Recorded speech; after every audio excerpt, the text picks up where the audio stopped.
Hi, I am offering a video here called Dancing with Myself. It's an exercise that I learned years ago from one of my old teachers and mentors, Jill Miller of Tune Up Fitness.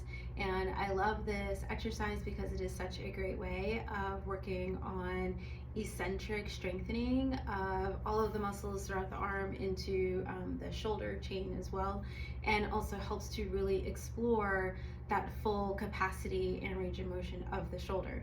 And so ideally you would start up along the wall. And so fingertips are going to be pointing down, and you want the palm to be flush up against the wall. I like to think of it as like Spider-Man, and I am suctioning my hand towards the wall, so I'm like stuck here in this position. Ideally, if you start to feel or notice that the heel of the hand starts to peel away from the wall, there's probably a lot of neural tension or just a lot of myofascial tension as well too, and then you can just work with this actively until it becomes a little bit easier for you to actually maintain this position. And then looking at my elbow, I have a tendency towards to hyperextend, so I'm actually keeping a little bit of a bend in the elbow.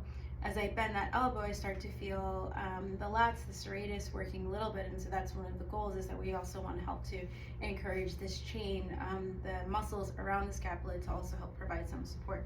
So I'm keeping a little bit of bend in my elbow. I can only go in one direction, so if I go towards my arm, I'm going to be stuck. So I'm actually going to be moving away from my arm.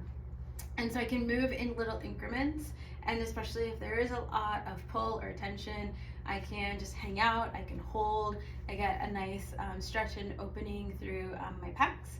You might even feel a lot more neural tension as well too, so you can always bend that elbow just a little bit more, but look to see if you can still maintain heel of the hand into the wall.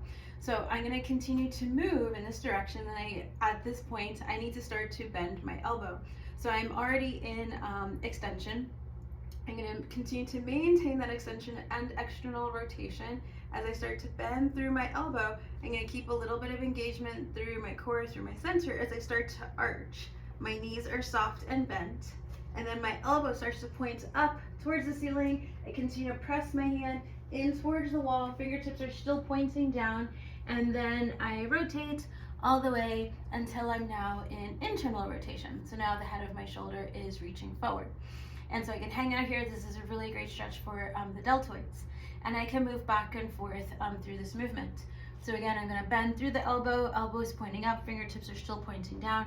I'm creating that tensioning in towards the wall, and I continue to rotate under my arm as I continue to push up against the wall, and then I'm here. I like this also because it's a great way also of working on your back bends. So especially if you find it really challenging and that elbow wants to wing out, that I can hold here and then really try to encourage, you can see me, so encourage my elbow to point up towards the ceiling and also maintain some curvature, some movement through my spine, because in back bends you do want the spine to be able to extend, but you also want to help to encourage this movement of the scapula as well too, and this is also a great way of working on that as well. And you can do that a couple of times. It feels really amazing on your shoulder, on your arm. Definitely balance it out and do both sides.